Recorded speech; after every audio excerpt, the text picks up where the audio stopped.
Hey guys, Crystal here, and we are here making calendula and chamomile soap. There's not going to be any fragrance. It's just going to be regular old nice super fatted soap, hot processed, with chamomile and calendula. Now in here, and it's also going to be goat's milk. This is my goat's milk. It's pretty hot, and it's got all of my additives in it, including the chamomile powder. So I'm going to go ahead and we're going to add that first. And then after I get the chamomile and my additives blended in, then we will put the lye in. But I want to get this blended in first without spilling it. But I was wanting to put whole chamomile flowers in it, but for some reason I can't find my whole chamomile. I just found my powdered chamomile. So we're going to go ahead and we're going to get that blended up.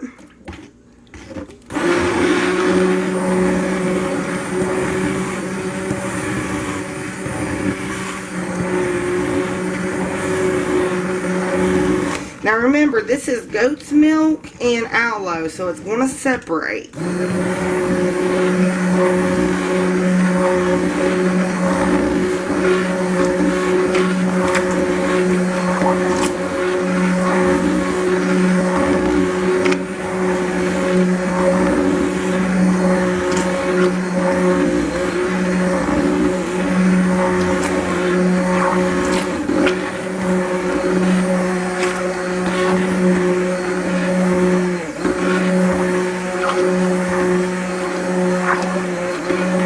So we know it's going to separate, and it's going to take the stick blender to get it back together. So there was my goat's milk and stuff. Let's go ahead and, oop, you know what? I forgot to add my sodium lactate because I forgot my stearic acid. I use stearic acid in my hot process and sodium lactate in my cold process. But I forgot to put stearic acid in the oils, so I'm gonna have to use my sodium lactate, and I cannot find my measure thing. I just sprayed lye on me. Alright, so in with my lye. Alright, let's get that mixed up.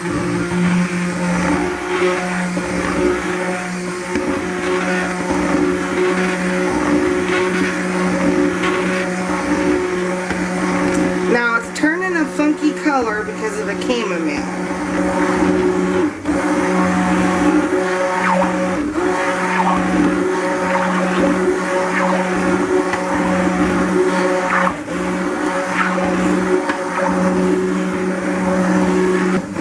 Now I know I don't need to get this to trace because it's going to separate anyway.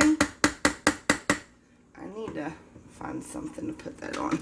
So I'm just going to go ahead, put the lid on, and I'm going to sit here because it does like to boil up, but I'm going to let it do its thing, and then we'll bring you back when it's time to stick blend it back together. Anytime you use milks or aloe, it will always separate, especially if you're doing the hot process method, meaning that you have hot oils, hot lye, hot milk, and you're cooking it at a high temperature. It will always separate. So I'm going to wait for it to separate, and then we're going to use our stick blender to bring it back together. I might have to use the stick blender 2 or 3 times, but that's normal. And this kind of hot process takes no time to cook. Literally 10-15 minutes max. Alright guys, so stay tuned for the next part. Guys, it has completely separated out. That's normal. So we're going to use our stick blender, and we're probably going to have to do a lot of stick blending. So when you do this kind of soap, make sure you have a heavy duty stick blender.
cook for just a little while longer, and then we'll come back to stick blending. The stick blending is non-negotiable, guys. You gotta stick blend it to get it to go back. But what I'm going to do is I'm going to get some cold water for my stick blender to set in.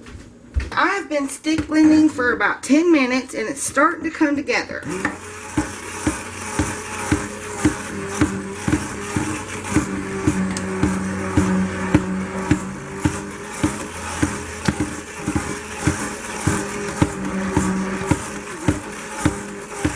At this point, this is when it's going to volcano.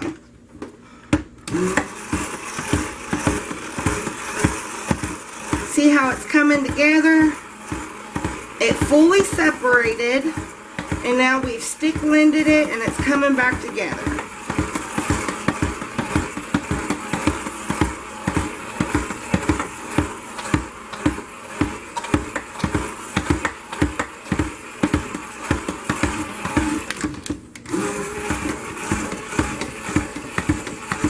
It's wanting to volcano out, but I'm keeping it stirring.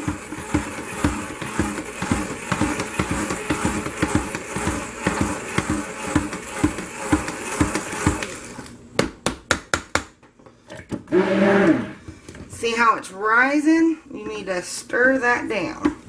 And what I did is I didn't want to wear out my good stick blender, because even though Cuisinarts are really good stick blenders, this took a lot of stick blending to get it to not separate any longer. So I tag teamed it with my old stick blender that I have lying around for emergencies, you know, in case my stick blender quits working on me. So I tag teamed it with both stick blenders. And it took me a minute, but it came back together just fine, just like I knew it would. So it needs to be stick blended again, and it's going to volcano again. But that stick blender is really hot, so we're going to go with this one again.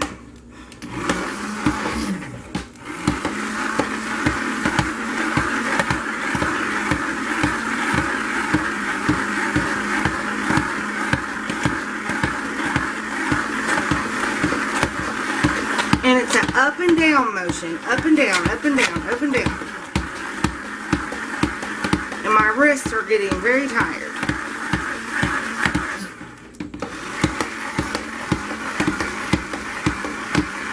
You can also call this stick blender hot process, because you're forcing spiffonification through a stick blender.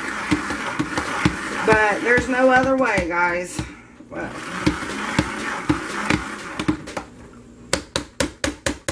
Alright, it's going to try to raise up again.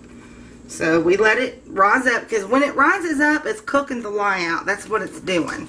So we're going to let it rise up, and then we'll stir it down real quick. My good stick blender, whew, is hot. This one's not bad. So we might not have to stick blend it again. It might be good to go. And I believe it looks like this brownish color because of the chamomile. Because I've made just regular hot process soap before, and with goat's milk and stuff. And usually my kaolin clay powder and stuff like that turns it a little dark. But I think the chamomile powder is what really did it this time. Which I don't mind a dark soap, and it don't smell bad. It just smells like regular old hot process soap. And when I make my calendula soap, I don't put any fragrance in it, because I want it to be as natural as I can get it. I want it to be all natural. Like I use organic goat's milk. I use good kaolin clay. I use baby oatmeal for my oatmeal. If you guys are wondering what kind of oatmeal I use, I get baby oatmeal. And I put it in this little container right here with a scoop. And I use 2 of these scoops per 5-pound batch of oils. Oh, not oils, of soap. 5-pound batch of soap. And the baby oatmeal, if you look, it's got 10 times the nutrients that regular oatmeal has. And I'm sorry, but I'm not going to pay $30-something for Calendula oatmeal when I can get the baby oatmeal for $3 or $4 and it has 10 times the vitamins and nutrients in it than Calendula oatmeal has. So let's check our temps. I turn the crock pot off. So we're still good and hot. I'm not going to have to stick blend anymore. This is good to go. So now we're just going to let it cook for just a little while. And then we're going to add our calendula petals. And then once this gets like a Vaseline look, like right now it's got that Vaseline look, but I want to make sure that all of it has the Vaseline look. And so I'm going to let it set for just a little while longer. Let me clean up my edges here. I don't want any hard bits in my soaps. I can't stand that. Get hard bits in my soaps. So we're going to put the lid back on it, and thank God my stick blenders are calm. We're going to let this cook for just a little while longer, and then we'll come back and we'll throw the calendula petals in it, and then we'll mold it. So stay tuned, guys. This is good and done. Now we are going to put our calendula petals in, and I just like to kind of throw them in there. I have this big old bag. I do a couple handfuls at a time, and then I mix. I fold it in, just like so. Just fold it, go from the bottom up, and get it all mixed in there, and then we'll put another handful. Let's get the ones from up there. I love calendula soap. This is my all-time favorite soap. Even though I like the ones with the pretty swirls and the nice fragrances, this soap right here is by far the best soap there is for dry skin. Like, this soap is just, I don't know, it's awesome. It's that awesome. Alright, just a little bit more. Come on. Alright, I think that's good. And this soap sells very well at my shows that I do. I kind of market this soap. Not market it, but when people ask for my opinion, I always turn to this soap. Because it's just wonderful for your skin. The calendula soap hot process is just wonderful. And I extra super fat this soap. Like, I usually put my own super fats in, but I master batched my oils. So, since I master batched my oils and it's got super fatting oils in with it, I just figured the super fat out on Silk Calc. I just want to make sure I get it all mixed in. Because when I go to cut it, I don't want no big chunks of calendula in a bar. And it's hard on my cutter. And I just want to make sure it's all mixed in. And the color will lighten a little bit. Like I said, the color is from the powders that I put in the goat's milk. So anytime you're doing high hot process soap, you're going to get separation. And you have to use the stick blender to bring it back together. I learned that from Kim over at Essential Soaps.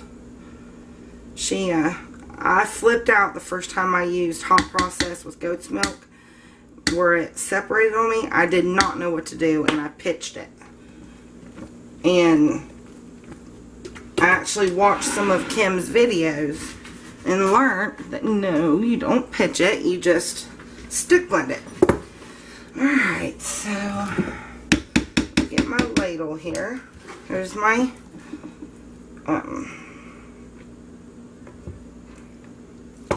mold.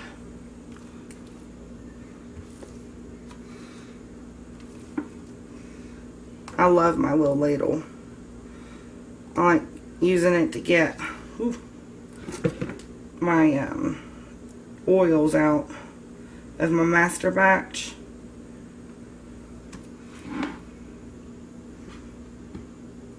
Get in there, don't go between it.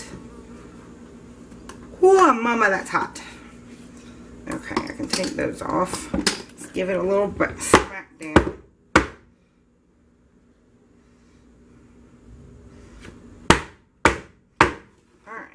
now we can finish filling it up. My mom messaged me this morning. It's my stepmom. I call my stepmom Mom because my real mother, she's a train wreck. We don't get along. But my mom called me this morning, and the doctors thought she had thyroid cancer. And the biopsy came back, and it's not cancer. Thank God. I've been praying about it, worried sick about it, but it is not cancer. So I thank the good Lord above for that.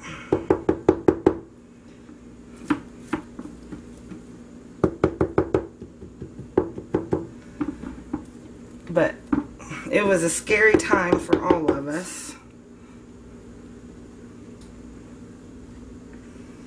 She lives away from me. She lives in North Carolina. I'm here in Tennessee. I think that's all I want to get out of there. Yeah. Okay. One more bang down.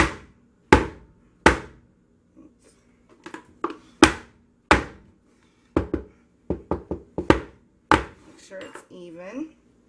And then what I like to do with the tops, I like the rustic look. So I just take my spatula and go across the top like this. I just like the way it looks in the finished bar. And there we go, guys. This is my very nice, nutritious, great for your skin calendula soap. Here's what it looks like. So I will put this in the freezer and give it a cut in about 6 hours or so. Alright, guys. Thanks for staying tuned, and stay tuned for the cut. Guys, so we are back, and this is the Calendula and Chamomile soap we made earlier today. And look what the chamomile did to the color. It's this really nice, it's like a, I don't know, a tannish, brownish, grayish, I don't know, it's a different color. But I'm pretty sure it was the chamomile that done that. Now I've got my cold process soap that I did just a little bit ago back there. I need to put it in my oven, but for right now it's just going to stay there. So my cutter is a little dirty, I know. I'm going to clean it after I cut this because we're going to be getting a lot of calendula petals on my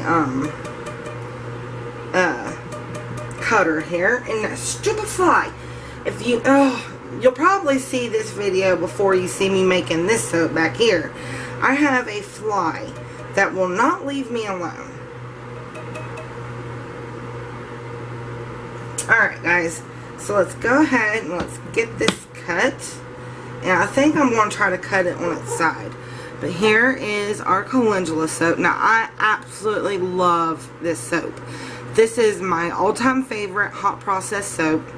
And I think I made it even better just by adding the chamomile in there. So let's flip it up on its side. I don't think it's going to make much of a difference, but we'll see. So it made a little bit of a difference, but I absolutely love this soap. It has no fragrance, no dyes, just kaolin clay, oatmeal, goat's milk, aloe, chamomile, and calendula petals. So that is all this soap is, and it's my very all-time favorite soap. I absolutely love it. When I do my shows and stuff, people ask me what soap I would recommend, and I would recommend this soap. This soap is actually extra super fatted. With all my hot process soaps, I super fat them myself, but I did a master batch with my oils, and it already has super fatting oils in the master batch, so I just let Soap Calc super fat this recipe when I usually super fat my own hot process. But this one has a really good amount of super fat on it. It's a higher amount than what I usually do. And it makes your skin extra moisturized. It's so awesome. It cleans, it moisturizes, it's just an awesome all-around soap. So I don't know where I left off with talking, My camera died on me. I should have checked the battery. But like I was saying, this is my all-time favorite soap that I make that moisturizes and cleanses my skin better than this soap. And I just absolutely love it. And I make it all the time, especially for us. It's just got a lot of good stuff in it. And I keep it simple. I keep it all natural. I don't put any fragrances or dyes or anything like that in it. And so far, you know, people that have tried it really, really love it. You know, they come back and tell me, oh my gosh, Crystal, that soap was so wonderful. Well, you know, with any of my soaps, my customers come back and tell me that they're wonderful. I'm not bragging or anything. That's just what I've gotten. If I would have gotten, you know, oh gosh, your soap was terrible, then I would say that too. But I've not gotten that yet, thank God. I do super fat this soap a little bit more than I super fat the rest of them. But that's okay. It's not oily. It don't feel oily at all. It's just a really nice cleansing, moisturizing bar soap. So, last two pieces. And I was out, so I absolutely had to make it again because I love it that much. Alright guys, so that was the making and cutting of my Calendula and Chamomile soap. If you want to see more videos, then make sure you hit the subscribe button. And like and comment. You guys know I love it when you comment. I like talking with you guys. You guys are my stinking awesome crew. So, alright guys, until the next video. Bye-bye.